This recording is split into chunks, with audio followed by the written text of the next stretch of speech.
When I came home from the ICU, still weak, still leaning on a cane, my daughter was standing in the foyer of my $12 million house, holding a sold contract. She looked straight into my eyes and whispered, "Dad, you were not supposed to survive." I did not answer. I just reached into my coat pocket and pulled out the document that changed everything. Before we continue, thank you for being here. Please subscribe and tell me in the comments where you are listening from. People think the worst pain comes from illness. They are wrong. It comes from your own blood turning their back on you. Now, let me take you back to where it all began. My name is Richard Hale. I am 62 years old, living in Charleston, South Carolina, in the house I built with my own hands. People call it a $12 million estate. To me, it is simply home. Every piece of wood, every stone, every quiet corner carries the memory of the woman I loved. My wife, Anna. She passed away 6 years ago, and the world has felt quieter ever since. I have 2 children, my son, Michael, who has always had my steady spirit, and my daughter, Emily, bright, beautiful, sharp. When she was younger, she used to follow me around my construction sites, asking how I built everything. But after her mother passed, something inside her shifted. She became distant, careful, focused on money in a way that always felt a little cold. Still, she was my daughter. I believed time would soften the edges life had carved into her. I believed she would find her way back. For a while, things were peaceful. I spent my mornings by the river. I cooked simple meals. I talked with Michael every Sunday. I thought I was moving into a quiet chapter of my life, a chapter where nothing big would happen anymore. But quiet days have a strange way of hiding storms. They settle over your life like a soft blanket, until one small movement shows you something sharp underneath. Looking back now, I can see the signs. But at the time, I had no idea what was coming. No idea how fast the ground beneath me would open. No idea how close I was to losing everything I had ever worked for. Not because of strangers, not because of illness, but because of the person I once held in my arms as a baby. The truth is, betrayal does not enter your life with thunder. It comes in small steps, a tone you almost ignore, a sentence you brush off, a glance that lingers too long on something that belongs to you. And for me, it began on a quiet evening, with Emily standing in my living room, looking around the house the way someone looks at a prize they already think belongs to them. That was the first spark, the first shift in the air. The moment when everything began to turn. It happened on a quiet night, the kind of night when the house feels still and the river outside moves like a soft breath. I was sitting in the den reading when I heard the front door open. Emily stepped inside with a smile that felt practiced. She looked around the living room, her eyes moving over the walls, the furniture, the high ceilings. Not with appreciation, with calculation. She walked over to me, sat down, and said lightly, almost as if it meant nothing, "Dad, have you ever thought of downsizing?" It was such a simple question, so gentle, but something in me tightened. I had spent years building this house. Every beam had my hands on it. Every detail came from nights when I stayed up planning how to make it perfect for my family. Downsizing was never part of the picture. I looked at her, trying to understand why she would ask that. She just smiled, smooth and soft, as if she were asking about the weather. "A place this big," she continued, "wouldn't it be easier if someone else managed the money, just so you can rest?" There was nothing wrong with her words on the surface, but her eyes told a different story. Sharp, calculating, watching me too closely, as if checking my reaction. I told her I was fine. I told her I planned to stay here for the rest of my life, and she nodded, acting as if she understood, acting as if she was only being thoughtful. But something inside me felt unsettled, like the air had shifted, and I could not quite explain why. When she left that night, she gave me a hug, a soft one, a little too soft. And as the door closed behind her, I found myself standing in the hallway, staring at the space she had just walked through. I could not shake the feeling that she had not come to visit me. She had come to inspect something. That single sentence, "Have you ever thought of downsizing?" kept echoing in my mind long after she was gone. It felt too casual to be innocent, too light to be honest. I tried to brush it off, told myself I was being too sensitive, told myself grief had changed her, and maybe she just wanted to make sure I was safe. But deep down, something had cracked. And cracks have a way of widening when you least expect it. I did not know it then, but that night was not about a question. It was the beginning of something larger, something quiet, patient, and dangerous. Because once you notice a shift in someone you love, you start catching the small things you once ignored. The glances, the silence, the way their smile does not reach their eyes anymore. And soon, the spark turns into something else. A warning. One I should have paid more attention to. But the real escalation was still ahead of me. That night stayed with me longer than I expected. Something in Emily's voice, the way she looked around my home, it lingered in the back of my mind like a faint echo. I tried to shake it off, tried to remind myself she was still my little girl, still the child who once ran barefoot across the backyard, laughing while her mother chased her. But memories cannot cover the present forever, not when the present begins to shift. And over the next few weeks, I started to notice things I had never paid attention to before. At first, it was small comments, quiet words. They did not sound sharp, but they landed that way. One afternoon, Emily came by while I was fixing a loose cabinet door in the kitchen. She leaned against the counter, watching me work. Her arms were crossed, her eyes distant, as if she was studying a stranger. She said, "You already lived your life, Dad. Let us have our turn." She said it almost gently, but the words carried weight, like I was standing in the way of something she believed belonged to her. I looked up at her, holding the screwdriver in my hand, not sure how to respond. I had never felt old before. Tired, yes, but not old. But hearing those words from my own daughter, it made something inside me sink. "Emily," I said quietly, "I'm not done living yet." She smiled, but it was tight, not warm, and she left soon after without another word. I remember standing in the kitchen for a long time after she walked out. The cabinet door was fixed, but something else felt loose inside me, like a bolt had come undone without my noticing.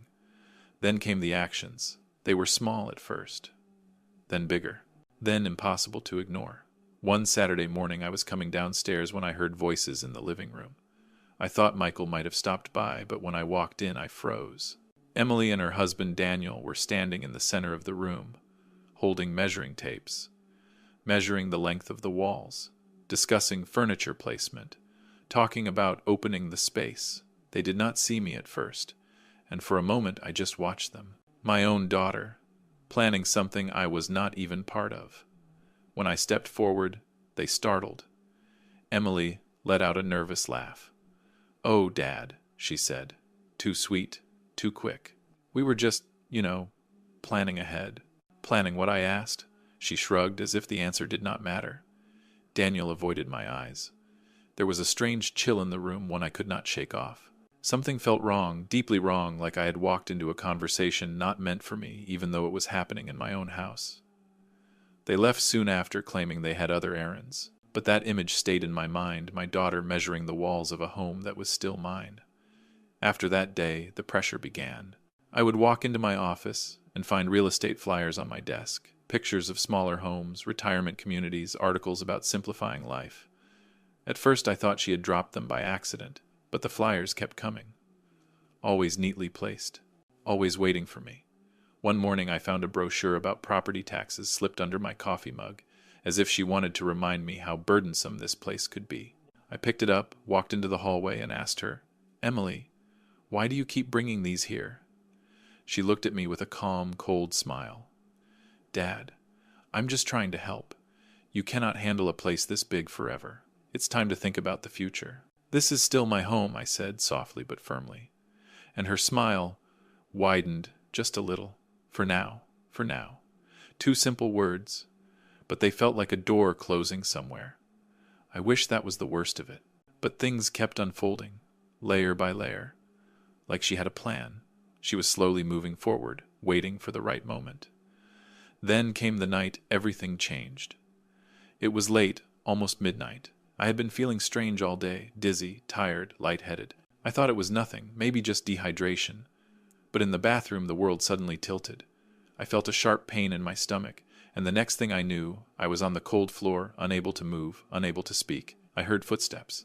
Then Emily's voice. She knelt beside me, panic in her words. She called an ambulance, her hands shaking as she tried to keep me awake. For a moment, I saw the daughter I remembered. Worried, frightened. But even then, a part of me wondered if she was afraid for me, or afraid of what would happen if I did not wake up. At the hospital, things spiraled quickly. Doctors said I had a severe gastric bleed, that I needed the ICU, that I had been close to losing my life.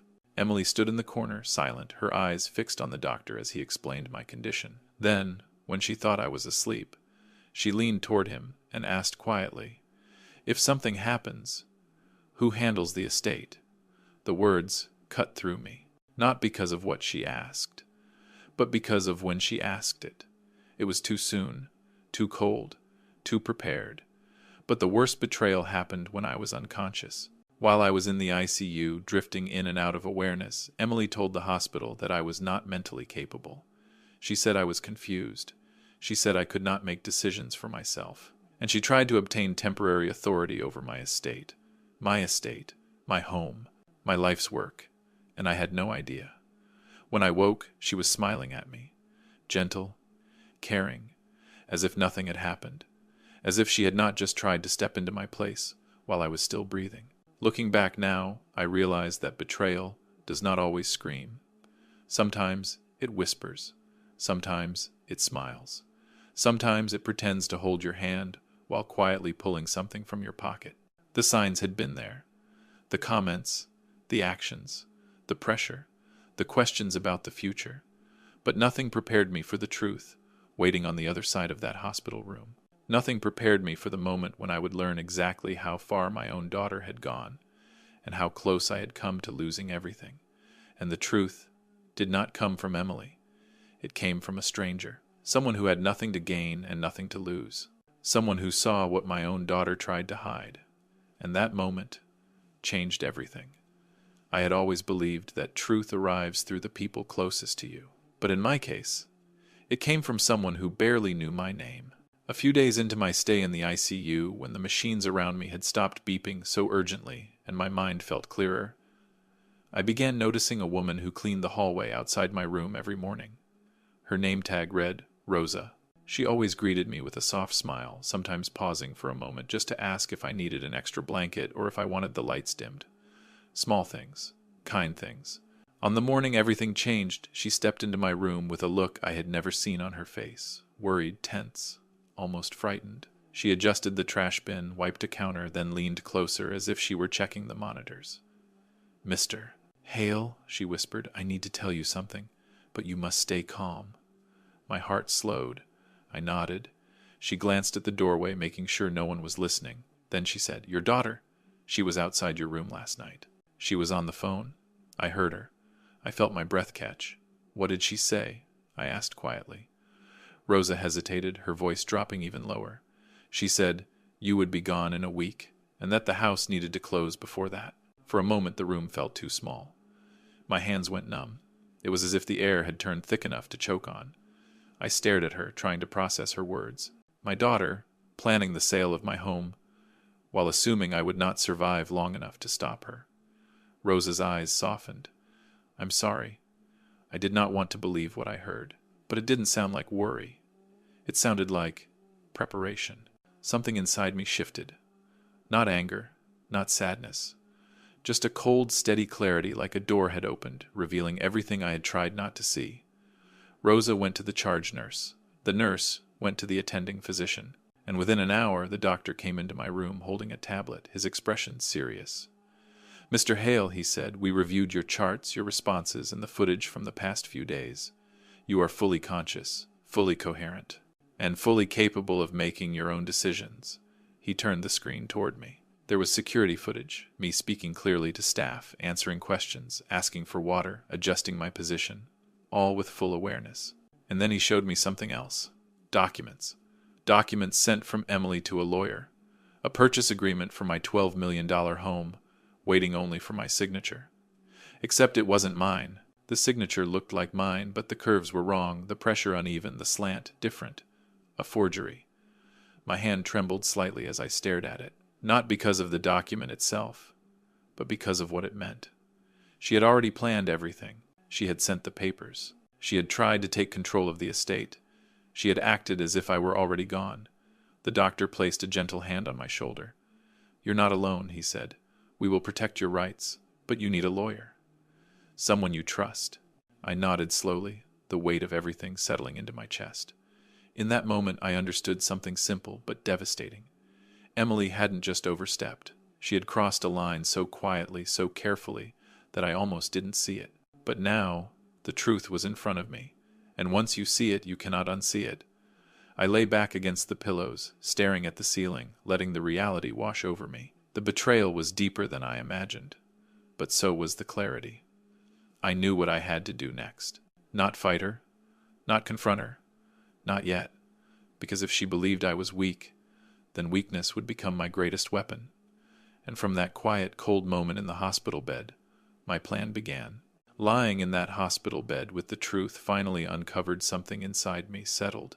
Not anger, not even shock anymore, just a steady understanding of what needed to happen next. Emily believed I was slipping away.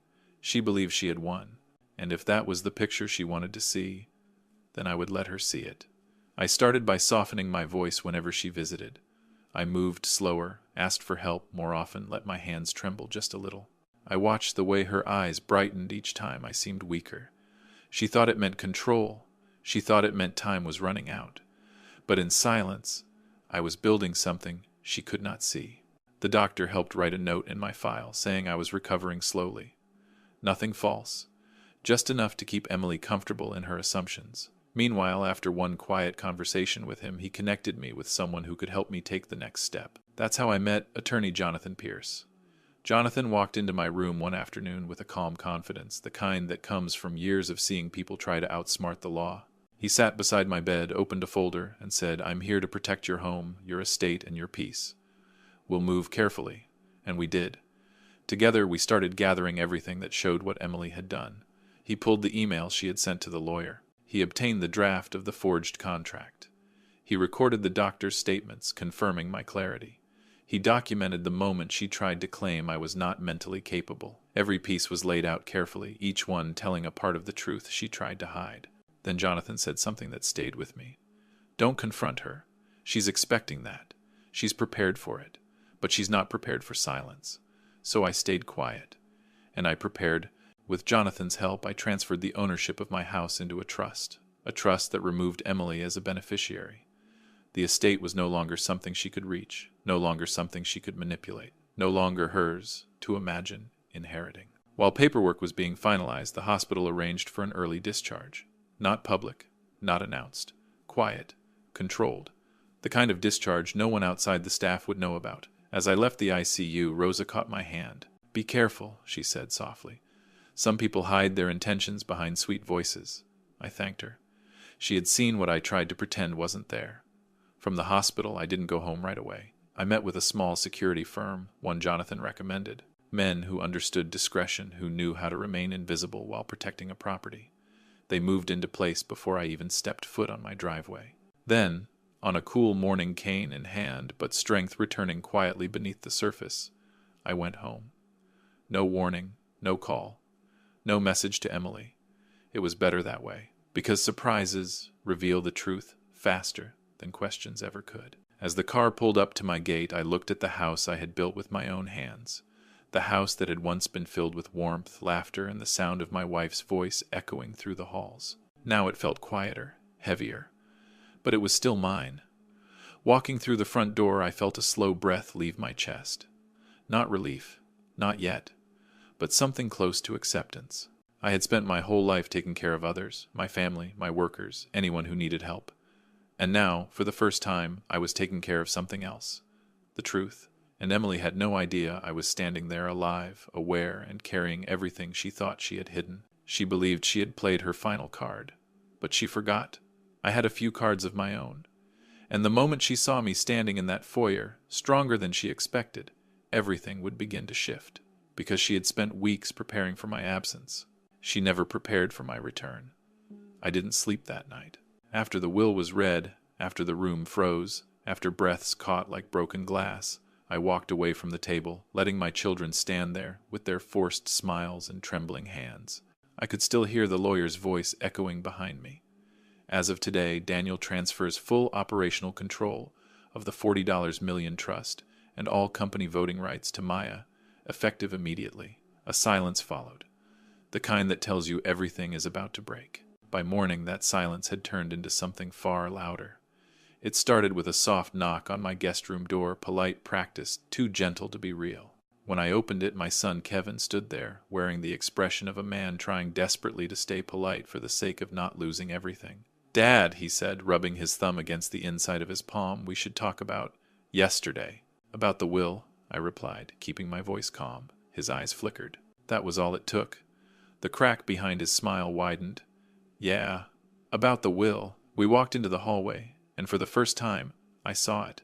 His facade slipping the resentment he had rehearsed for years, rising like steam. He wasn't pretending anymore. "You blindsided us," he said, trying to soften his tone, but failing miserably. "Me, Jenna. We've been running the numbers, Dad. You're making a mistake giving her everything just because she—" He stopped himself, jaw tightening. "Just because Maya didn't treat me like a burden. Just because she didn't once ask, 'What do I get?' I didn't answer, so he pushed further. 'You know she's manipulating you, right? You know she's been enough,' I said. The word echoed down the hall. He wasn't expecting me to raise my voice. He'd gotten used to a father who stayed silent while his children negotiated my life like it was a contract they were owed. Before he could respond, his wife Jenna stepped out of the kitchen, arms crossed, lips pressed tight, scanning me like I was a problem she needed to solve. "So she said you really handed everything to her just like that. After we spent years building this family, after all we do for you, all you do for me," I repeated, not angry, just tired. And then the moment came, the one that would expose them completely. Jenna leaned closer and whispered, "She doesn't deserve that money. We do. The slip, the confession. We deserve your money. Not we love you. Not we'll support your choice. Not even let's talk about this. Just entitlement, raw, unmasked, unfiltered." Before I could answer, Maya stepped into the hallway, holding a mug of tea, still half asleep. She didn't know what she was walking into. She had no idea that everything was about to shatter around her. Kevin turned toward her with a smile, so forced it almost looked painful. "Maya, congratulations," he said. "Looks like you're the new boss." But the tone, it wasn't congratulating. It was a warning wrapped in false warmth. She sensed it too, her shoulders stiffened, eyes lowering. She started to back away, but Jenna stepped forward. "You must be so proud," Jenna said, "winning my father-in-law over with your little good girl act." And just like that, the entire house tilted. I stepped between them. "Stop!" But the masks were already off, and there was no putting them back on. Kevin took a deep breath, one of those breaths people take before saying something they can't take back. "If you think this is over," he said quietly, "it's not. That money, that company, you have no idea what you're walking into." He glanced at his wife. She nodded. And in that second, I understood this wasn't anger. This was strategy. They were regrouping, calculating, preparing to fight for something they believed belonged to them by birthright. Maya didn't say a word. She simply looked at me, confused, frightened, trying to understand why people she had treated with kindness were suddenly staring at her like an intruder. I placed a hand on her shoulder. "It's going to be okay," I whispered, but inside, I wasn't so sure. Because the moment I saw their faces, truly saw them without their practiced smiles, I knew something with absolute clarity. This wasn't the end of the conflict. It was the beginning, and they were about to make their next move. I should have known they wouldn't stay quiet for long. After that hallway confrontation, the house fell into a strange, artificial calm, like everyone agreed to pretend nothing happened. But silence from people like Kevin and Jenna isn't peace. It's preparation. By the next afternoon, the first sign appeared. Maya and I were in the study, going through old company files, trying to piece together what responsibilities she'd inherit as the new decision-maker. She was focused, taking careful notes, still unsure why I trusted her so deeply, but trying. Always trying. Then her phone buzzed. Once, twice, 3 times in a row. She glanced at the screen and her face drained of color. "It's emails," she whispered. "From the company board." I leaned closer. 4 members, people who had worked with me for years, were suddenly concerned about the transfer of voting rights. They requested an urgent review. They wanted a temporary freeze. They wanted a meeting without me. Without me. A chill slid down my spine. Kevin had moved faster than I expected, and he wasn't working alone. Before I could respond, footsteps approached, slow, rehearsed. Kevin appeared in the doorway, arms crossed, wearing the expression of a man who believed he had just regained control of the boardroom. "Dad," he said casually, "can we talk business?" I didn't answer. I just stared at him. He stepped further inside, eyes shifting between Maya and the documents on the desk. "You didn't think we'd just sit back, did you?" he said quietly. "The board has questions. Big ones. You can't hand power to someone with no track record and expect everyone to applaud. Maya's hands shook on the papers. He noticed and smiled, not warmly, triumphantly. I'm trying to help, he continued. If you reverse the decision, we can avoid all this trouble. No meetings, no investigations, no pushback.